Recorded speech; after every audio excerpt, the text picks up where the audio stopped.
प्रियजनों, स्वागत है आपका फिलिपियो 3 के अध्ययन के तीसरे दिन में। आज हम फिलिपियो 3 7 से 11 को देखेंगे।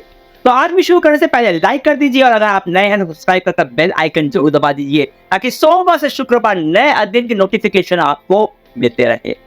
फिलिपियो 3 में पौलुस बात कर रहा है कि हमारे अंदर आनंद का वास्तविक स्रोत क्या है। हमें वह सिखाया जाता है कि आप अगर इस दुनिया में सफल होंगे, मतलब अगर आपकी उपलब्धियां अधिक होंगी तो आप खुश होंगे, पर अनुभव इसके विपरीत दिखाता है। खुद की चेष्टाओं से पाई सफलता हमें क्षणिक संतुष्टि ही दे पाती है। वह अस्थायी और क्षण भंगुर होती है और अंत में आपको पॉजिटिव करने की जगह वो नेगेटिव ही करती है। अब यहाँ यह आशय बिल्कुल भी नहीं है कि आप भौतिक सफलता आपको नहीं चाहिए, आप उसका वो बुरी बात है, ऐसा बिल्कुल भी नहीं। परमेश्वर ने हमें बनाया है कि हम अपने परिश्रम से बहुत कुछ हासिल करें, अपने जीवन के अंदर बहुतायत लाएं। वह हमारे आज के जीवन को मायने देता है, पर उसी को आनंद का स्रोत मान लेना और उसी को अपने जीवन का एकमात्र लक्ष्य बना देना जीवन में नेगेटिविटी पैदा करता है। तो जरूरी है कि हम अपनी प्राथमिकताओं को जांचें और उन्हें बदलें ताकि हम वास्तविक खुशी पा सकें। फिलिपियो 3 7 से 11 में पौलुस इसी बारे में बात करता है। आइए एक साथ पढ़ते हैं। परंतु जो बातें मैं लाभ की थी उन्हीं को मैंने मसीह के कारण हानि समझ लिया है, वरन मैं अपने प्रभु मसीह यीशु की पहचान की उत्तमता के कारण सब बातों को हानि समझता हूँ, जिसके कारण मैंने सब वस्तुओं की हानि उठाई और उन्हें कूड़ा समझता हूँ, जिससे मैं मसीह को प्राप्त करूँ और उसमें पाया जाऊं, न कि अपनी उस धार्मिकता के साथ जो व्यवस्था से है, वरन उस धार्मिकता के साथ जो मसीह पर विश्वास करने के कारण है और परमेश्वर की ओर से विश्वास करने पर मिलती है, ताकि मैं उसको और उसके मृत्युंजय की सामर्थ्य को और उसके साथ दुखों में सहभागी होने के मर्म को जानूं और उसकी मृत्यु की समानता को प्राप्त करूं, कि मैं किसी भी रीति से मरे हुओं में से जी उठने के पद तक पहुंचूं। पिछली आयतों में हमने देखा कि पौलुस अपने शरीर पर, मतलब अपनी कोशिशों पर भरोसा करते हुए अपने धर्म में सबसे ऊंचे स्थान पर पहुंच लिया था, उसने वो हासिल कर लिया था। जो इस बात में उसको काफी घमंड भी होगा और इसी घमंड के चलते वह यीशु मसीह कलीसिया को प्रताड़ित भी कर रहा था। ऐसा करके वह यही समझ रहा था कि वह परमेश्वर की सेवा कर रहा है। हमारी सारी सांसारिक उपलब्धि हमें यही महसूस कराती है कि मैं दूसरों से बेहतर हूं, और यह गलत मानसिकता है कि जो हमें दूसरों से दूर करती है, हमारे रिश्तों को तोड़ती है। इसलिए पौलुस कहता है कि फर्क नहीं पड़ता कि मेरी उपलब्धियां क्या है, कितनी डिग्रियां हैं मेरे पास, कितना रुपया मैंने कमाया, समाज में मेरा स्थान क्या है, या कितना ज्ञान अर्जन किया है। सब कुछ, हाँ सब कुछ यीशु मसीह की पहचान की उत्तमता के सामने बेकार है, फीका। यीशु मसीह ने कहा था मत्ती 6:19 से 21 में, अपने लिए पृथ्वी पर धन इकट्ठा न करो जहां कीड़ा और काई बिगाड़ते हैं और जहां चोर सेंध लगाते और चुराते हैं, परंतु अपने लिए स्वर्ग में धन इकट्ठा करो जहां न तो कीड़ा और न काई बिगाड़ते हैं और जहां चोर न सेंध लगाते और न चुराते हैं, क्योंकि जहां तेरा धन है वहां तेरा मन भी लगा रहेगा।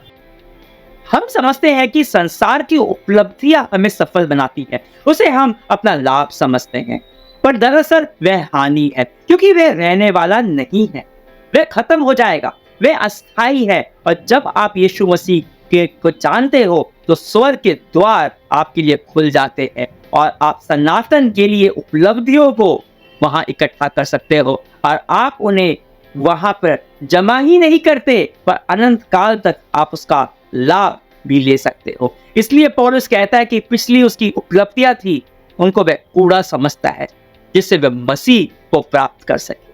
आप देखिए इस जगत के मूल्यों को, इस जगत के एटीट्यूड, जहां आपकी नजर उन चीजों पर होती है जो अस्थाई है, जिसका अनंत में कोई मूल्य नहीं है, और दूसरा एटीट्यूड जो पौलुस का था, जहां नजर स्थायी चीजों पर, जो कभी कोई भी आंख से चुरा नहीं सकता।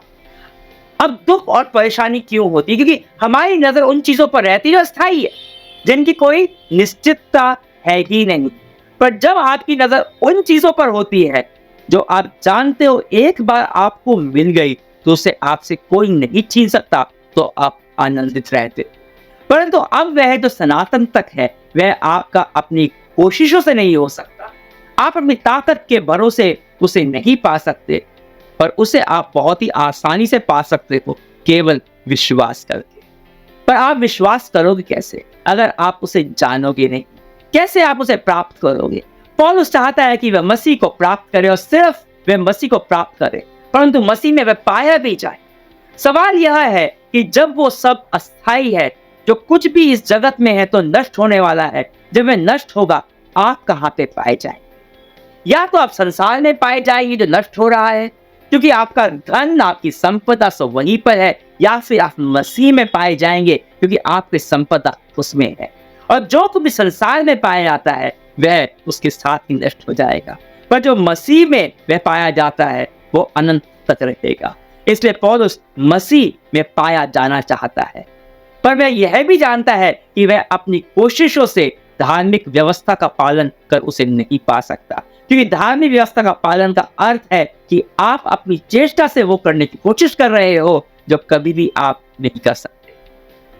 पर वह धार्मिकता विश्वास के द्वारा आसानी से प्राप्त की जा सकती है, क्योंकि जब आप विश्वास करते हो, इस बात पर भरोसा करते हो कि वह आपका नहीं, यह सर्वशक्तिमान परमेश्वर का काम है जो आपसे प्रेम करता है। पर कब आप उस पर विश्वास करोगे? कब आप उस पर भरोसा कर पाओगे? जब आप उसको जानोगे, उसे समझोगे, मसीह में जो जीवन है उसे समझो। 10 और 11 आयत में पौलुस मसीह जीवन के 4 पहलू के बारे में बात करता है। पहला पहलू है यीशु की मृत्यु को जय करने वाली सामर्थ। वह सामर्थ जिससे यीशु ने मृत्यु पर विजय पाई और इससे हम परमेश्वर की योजना को समझ पाए और उसकी ताकत को समझ पाए जो आज भी हमारे अंदर काम कर रही है। दूसरा पहलू है यीशु के दुखों में सहभागी होने का मर्म। मसीह जीवन में दुख अनिवार्य है, पर यह दुख हमें मसीह को समझने में मदद करता है। दुखों के बीच ही हम उसके प्रेम को समझ पाते हैं, उस पर हमारी निर्भरता बढ़ती है और हमें समझ में आता है कि वह कितना भरोसे के लायक है। पवित्र आत्मा के साथ हमारी सहभागिता बढ़ती है, जिससे हमारी उसके बारे में समझ बढ़ती है और चरित्र में निखार आता है। तीसरा पहलू है यीशु की मृत्यु की समानता को प्राप्त करना। यहाँ मतलब यीशु के जैसे मरकर शहीद होना नहीं है, पर यहाँ जोर है यीशु के समान शून्य हो जाने पर। स्वार्थ और जो घमंड जो सब पापों का मूल है, उसके लिए मरकर बदल जाना और मसीह के समान उस समान हो जाना। जिस तरह यीशु पूरी तरह से पिता परमेश्वर पर निर्भर था, वैसे ही हमें भी उस पर निर्भर हो जाना है। और चौथा पहलू हमारा पुनरुत्थान। मैं किसी भी रीति से मरे हुओं में से जी उठने के पद तक पहुंच। अभी आयत समझने में थोड़ी सी कठिन लग सकती है। क्या पौलुस खुद को मरे हुओं में से जी उठने में उसका कोई संदेह था? बिल्कुल भी नहीं। पौलुस जानता था कि जब यीशु मसीह वापस आएगा तो वह सभी अन्य जितने भी विश्वासी हैं वो वापस से जिलाए जाएंगे। तो वह क्यों नहीं जिलाया जाएगा? पर वो यह कहता है कि मैं किसी भी रीति से मरे हुओं में जी और उस पद तक पहुंचूं।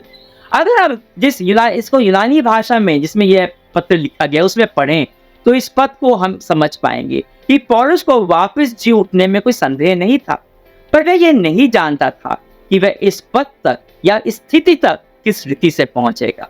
या तो उसके जीवित रहते हुए यीशु वापस आ जाएगा, यह हो गई एक रीति, या फिर वह मर जाएगा और यीशु जब वापस आएगा तो फिर वह यीशु मसीह के साथ वापस आकर उसे एक नया शरीर वापस मिलेगा और जी उठेगा।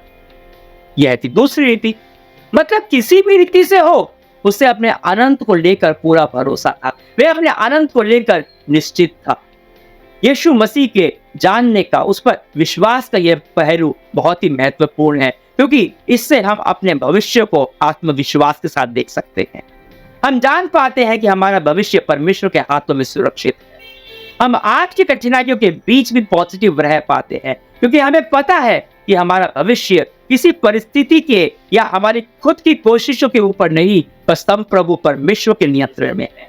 कि कोई भी रीति से चाहे हम इस जगत से निकल जाएं जो नष्ट हो रहा है, इस जीवन से जो मृत्यु की ओर अग्रसर है, उसमें से निकलकर यीशु की महिमा में हम होंगे। और यह हमें सिखाता है कि आपकी महत्वाकांक्षा इस जगत की उपलब्धि को प्राप्त करने की नहीं होनी चाहिए।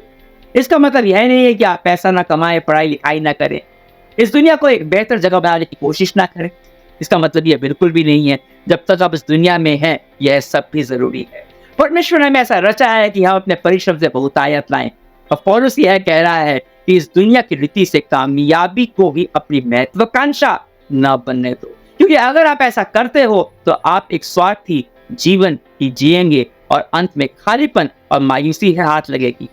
धार्मिकता की खोज करें, पर धार्मिक व्यवस्थाओं पर आश्रित होकर खुद की कोशिशों से नहीं, क्योंकि अगर आप ऐसा करते हैं तो यह आप में घमंड तो उत्पन्न करेगा ही, पर परमेश्वर के साथ ना तो आपका कोई रिश्ता होगा, ना वह सुरक्षा जो केवल यीशु मसीह को जानने और उसे प्राप्त करने से मिलती है। तो अगर आपको एक पॉजिटिव एटीट्यूड चाहिए, पॉजिटिव एटीट्यूड से मेरा मतलब है वह एटीट्यूड, वह मनोभाव जो यीशु मसीह का था, जो पौलुस का था, तो आपकी एक ही महत्वाकांक्षा होनी चाहिए कि आप यीशु मसीह को जानें। वह आपको अपना प्रकाशन दे ताकि आप हर परिस्थिति में उस पर भरोसा कर सके और पॉजिटिव रह सके, आनंदित रह सके। यीशु मसीह सत्य है और उसका सत्य ही आपकी सामर्थ। आज के संदेश से आपको किस प्रकार की आशीष मिली, कमेंट्स में लिखकर मेरे को बताइए। कम से कम परमेश्वर के वचन के लिए आमीन तो जरूर लिखिए, लाइक कीजिए, शेयर कीजिए और सब्सक्राइब नहीं किया तो सब्सक्राइब कर बेल आइकन भी दबा दीजिए। आप इस व्हाट्सएप के जरिए मुझ पर संपर्क कर सकते हैं। कोई सवाल हो, प्रार्थना निवेदन हो तो आप मुझसे पूछ सकते हैं। कमेंट्स में मैंने पिन कर दिया है। और अगर परमेश्वर के वचन की सेवा के लिए आप कुछ भेंट देना चाहते हैं तो इसी नंबर पर यूपीआई के जरिए भेज सकते हैं। तो कल मिलेंगे। यीशु मसीह का अनुग्रह, पिता परमेश्वर का प्रेम और पवित्र आत्मा की सहभागिता में आप बने रहें हमेशा के लिए। आमीन।